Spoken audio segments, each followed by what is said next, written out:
मानी एक ऐसे कार्यकर्ता की है जो कभी भी किसी भी पद पर नियुक्त नहीं रहा हो, फिर भी उसको वाई कैटेगरी की सुरक्षा प्रदान की जाती थी, जो जो कि अधिकतर या तो किसी बड़े नेता को प्रदान की जाती है या किसी बड़े बिजनेसमैन को प्रदान की जाती है।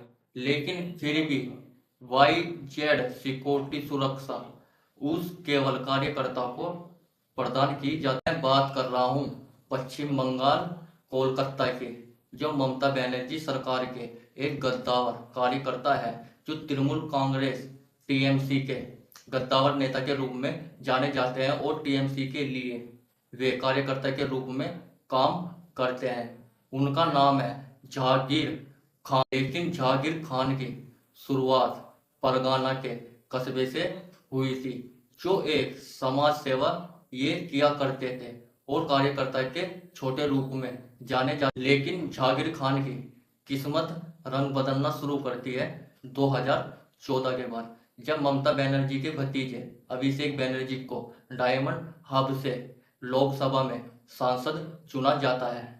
क्योंकि ऐसा माना जाता है कि जहांगीर खान और अभिषेक बनर्जी के दोनों गहरे संबंध थे और अभिषेक बनर्जी जहांगीर खान को अपना वफादार और पार्टी के लिए एक अच्छे नेता के रूप में देखा करते थे। जहांगीर खान की बातों का बहुत बड़ा बोलबाला था और उन्हें एक बाहुबली चेहरे के रूप में भी जाना जाता था, क्योंकि वे अभिषेक बनर्जी के खास और वफादार और ईमानदार कार्यकर्ता के रूप में जाने जाते थे। अभिषेक बनर्जी के खास होने की वजह से उन्हें लोक निर्माण और परिवहन विभाग की जिम्मेदारी भी सौंपी गई और नगर पालिका की भी जिम्मेदारी उनके सर पर रख दी गई और public work and transport department की भी जिम्मेदारी उनके हाथों में ही थी। फिर भी वे ना तो कोई बड़े नेता थे, ना ही किसी पद पर बड़े नियुक्त थे।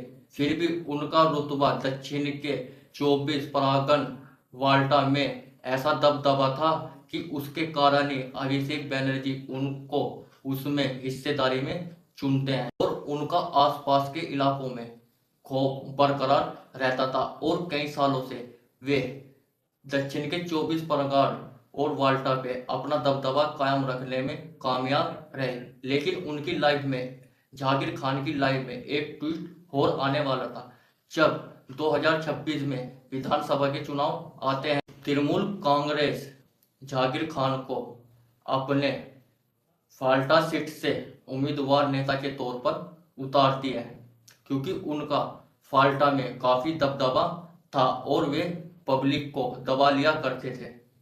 इस कारण से उन्हें फाल्टा से ममता बनर्जी यानी टीएमसी उनको टिकट देती है और अपने नेता के रूप में वहां से उतारती है। उससे पहले कभी भी उन्होंने चुनाव नहीं लड़ा था, लेकिन 2026 में उन्हें चुनाव लड़ाया जाता। लेकिन जब चुनाव की डेट आती है और मतदान का समय आता है, तो 29 अप्रैल 2026 को फाल्टा में वोट डालने के लिए मतदाता जाते हैं और उसी दौरान जहांगीर खान अपना दबदबा कायम करने के लिए अपना असली खेल खेलना शुरू करते हैं। वे ईवीएम मशीन के साथ छेड़खानी करते हैं और बताया ये भी जाता है कि वे काली टेप चिपकाने का काम भी करते हैं, जो मशीनों के अंदर चिपकाई जाती है और वहां की पब्लिक को दबाना और उन्हें जबरन मतदान डलवाना जैसे ये लिकड़ के सामने आने लगते हैं। और इसके कारण ही जहांगीर खान को तृणमूल कांग्रेस ने, टीएमसी ने टिकट दिया था। इसीलिए ईवीएम मशीन के साथ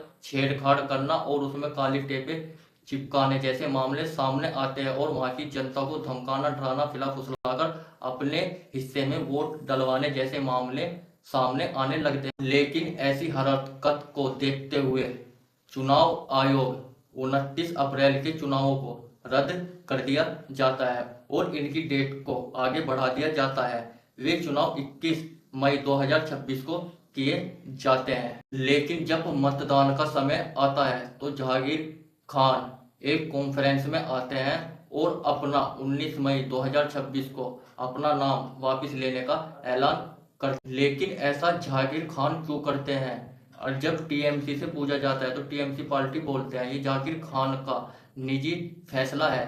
लेकिन माना ऐसा जाता है कि बीजेपी केंद्र सरकार से ऊपर से जहीर खान पर दबाव बनाया जा रहा था, जिसके कारण उन्हें अपना नामांकन चुनाव से वापस लेना। फिर भी जाकिर खान का चुनाव से नाम नहीं हटाया जाता है, लेकिन फिर भी उनको 3.7% वोट मिलते हैं और वे चौथे स्थान पर रहते हैं। लेकिन जब कुछ समय बाद चुनाव के नतीजे आते हैं तो वहां पर पश्चिम बंगाल में बीजेपी सरकार बन जाती है।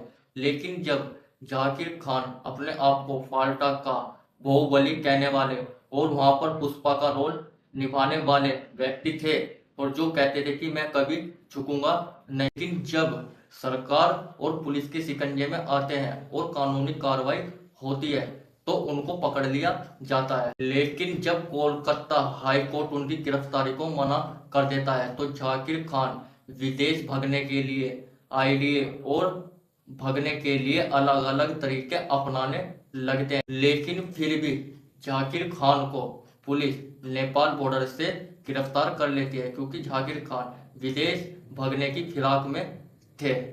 और उसके पकड़ने के बाद जो फाल्टा और पैरांग में जाकिर खान का दबदबा था, उस दबे को कम करने के लिए पुलिस एक परेड निकलवाती है, जो कि जाकिर खान के लिए कम से कम 4 किलोमीटर दूर लो जाकिर खान को नंगे पैर रोड पर पुलिस प्रशासन की निगरानी में घुमाया जाता है, जिससे पब्लिक के अंदर से जाकिर खान का डर खत्म किया जा सके। तो आप देख सकते हैं कि टीएमसी तृणमूल कांग्रेस के एक गद्दावर नेता भी नहीं कह सकते, जो केवल एक कार्यकर्ता के रूप में काम किया करते थे, जो अभिषेक बैनर्जी के इतने खास नेता थे कि उनका दबदबा इतना माना जाता था कि उनसे वहां की पब्लिक भी डरती थी और चुनाव में भी वे घपला और घोटाला किया करते थे। लेकिन जब भाजपा बनती है तो भाजपा इस पर एक्शन लेती है और उन्हें छठी का दूध याद दिलाती है और अभी वे हिरासत में है और उन पर जांच चल रही है।